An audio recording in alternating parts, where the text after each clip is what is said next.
Crucem sanctam subit,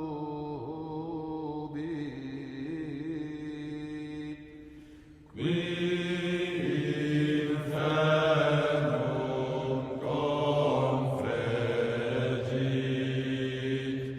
accinctus est potentia, surrexit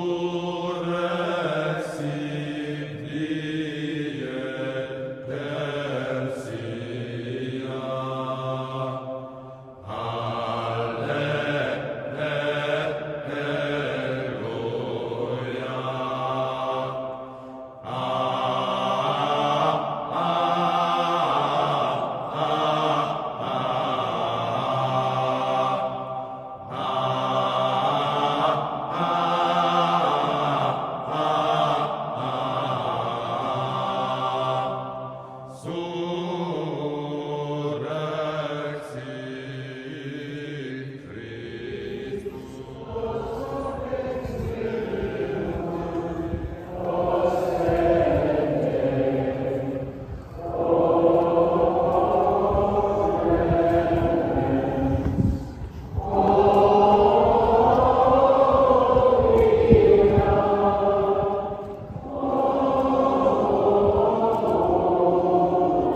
Jesus is King. Welcome to another edition of Trad Disputed Questions with co-host Nicholas Cavazos. And we have a special guest today, Dr. Sebastian Morello. Dr. Morello, thanks so much for coming on the show today.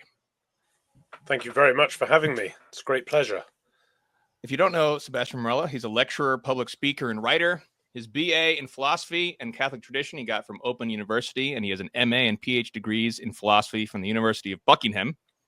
He was trained in philosophy by Sir Roger Scruton and Reverend Dr. Andrew Pinsent.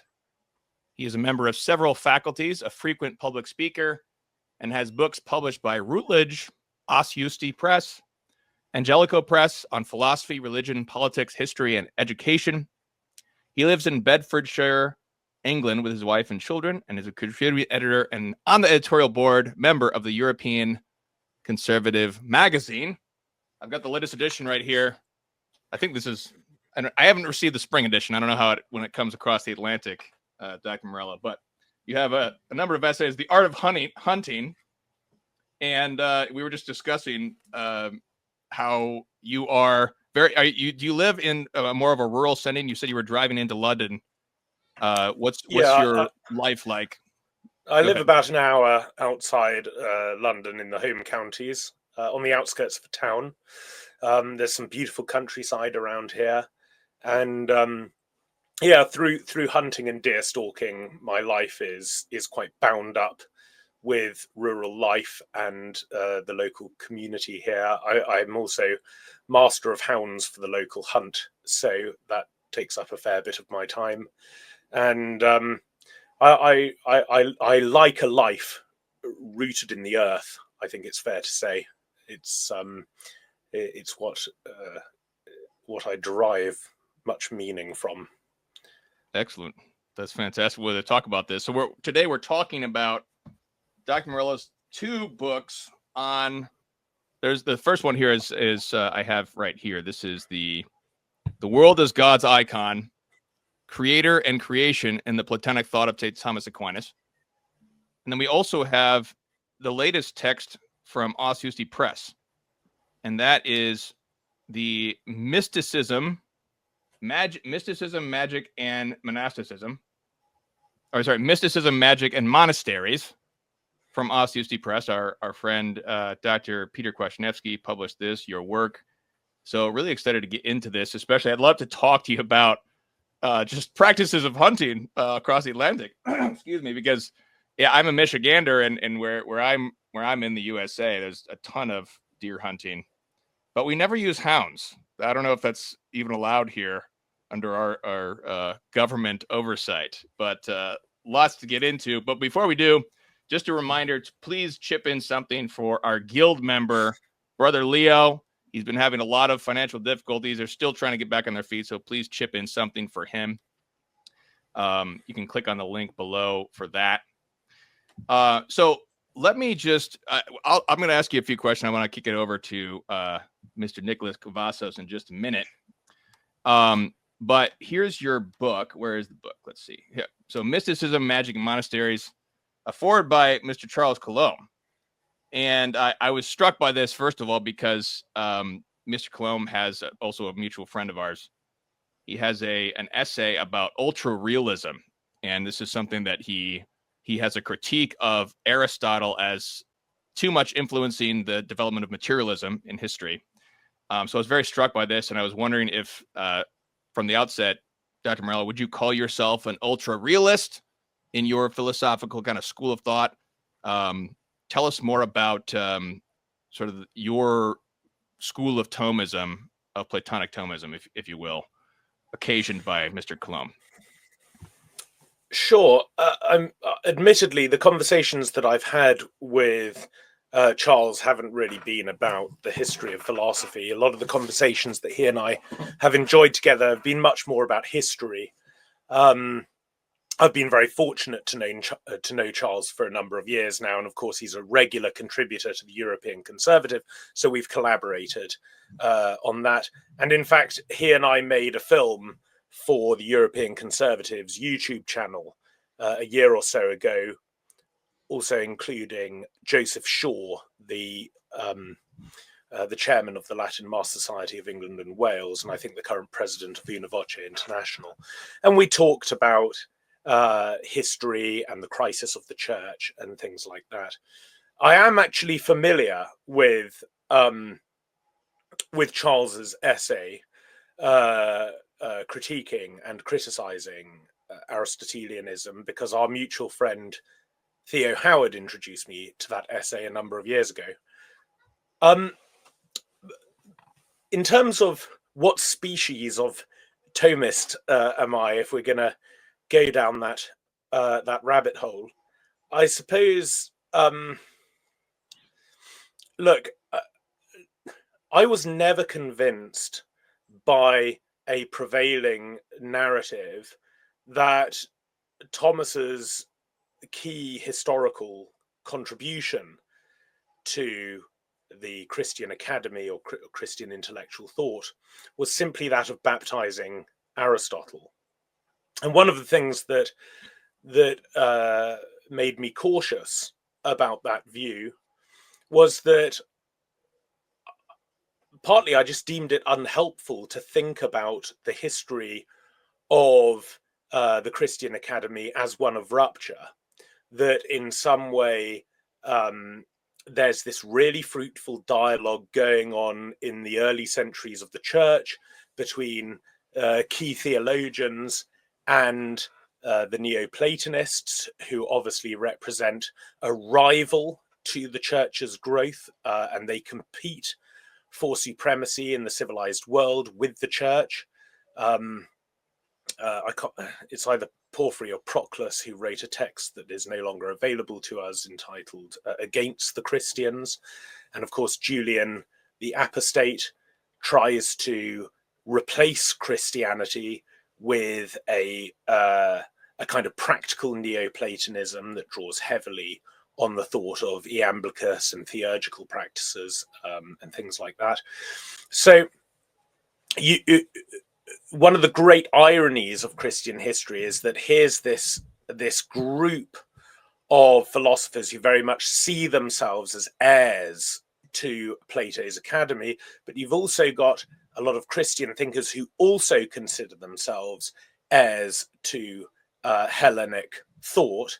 And in the polemic that develops in the early centuries between them, comes about this really fruitful theology. You see it initially in the catechetical school with Clement of Alexandria, and then it really comes to the fore in the Latin tradition with Augustine of Hippo, who has a very sophisticated participation theory of metaphysics. And it seemed to me a mistake to say that that was the dominant theology of the church, both Greek and Latin, until the arrival of these Aristotelian texts that are being translated into Latin because of engagement with Muslim thinkers in Spain and along the Mediterranean, and that because of the introduction of Aristotle, there's this kind of, what some writers refer to as a Aristotelian revolution, and that this rupture takes place. And then the church abandons largely its Platonic heritage, and it becomes one that is exclusively committed to Aristotelianism because of the dominance of and the prestige, indeed, of Saint Thomas in the following centuries.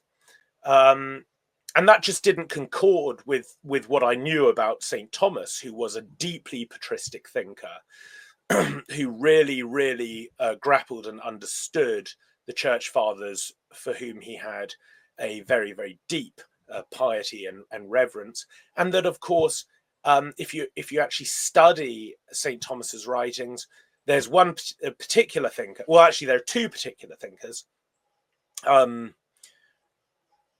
who you continually encounter over and over again, and they are St. Augustine and Dionysius the Areopagite, both of whom are Neoplatonic thinkers. And the idea that Aquinas would be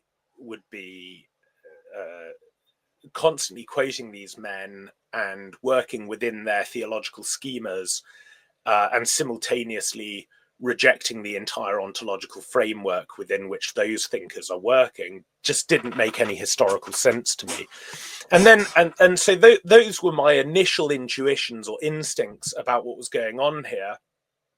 And then, of course, there's nothing new under the sun, as Solomon says. So I started to look into this question when I was researching under Roger Scruton. And I'm quite pleased with myself in one respect, which is that Roger Scruton never really showed any appetite for medieval or scholastic philosophy, but he got really excited over this topic during my research, and we had a large number of conversations about this topic. And in fact, I remember him once saying to me, I've never been forced into a position of having to think so much about God, which probably is no bad thing. And very, very kindly, he endorsed the book The World as God's Icon when it was finally published. And as I looked into this topic, I found that there was this host of really brilliant Thomistic thinkers like Cornelio Fabro, like Louis Bertrand Gagère, and then later on, really interesting thinkers in North America like Norris Clark and John F. Whipple, and more recently Gregory T. Doolan. These people who are really trying to uncover these Neoplatonic themes within Aquinas's ontological thinking. And this school of thought has become known in recent times as the existential or existentialist Thomistic school, which to my own mind is unfortunate, because really I think what these guys are doing is just uncovering the metaphysics of Aquinas. It doesn't seem to. It seems strange to make it into a division of philosophy in its own right, but that's what tends to happen in the history of philosophy. So you can't really complain too much about it. But that's that's a kind of whistle-stop tour of how this book started to come together. Excellent, thank you so much. That's fantastic, and it's great that you were tutored under the great Roger Scruton. I have one more question. It's and then I'll kick it over to Nicholas. First, a comment from one of our guild members, Alex in Canada. She says, I picked up the book and I read it. I liked it a lot. She took a 1-year philosophy in college and really liked your book. But then I have two questions from guild members here. first a comment, and maybe you could just kind of, especially for those who've never been trained in philosophy at all, just comment on some of the differences between Plato and Aristotle. I know that's a huge task, but anything you can summarize. So our guild member Brett says his comment is Platonism and Aristotelian theories of the forms don't contradict, but are complementary. Plato's forms exist in the mind of God from eternity past, and Aristotle's forms are the forms brought to life from creation.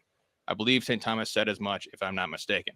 And Dan says his question to get into this is, why are so many Catholics against Platonism and prefer Aristotle's ideas?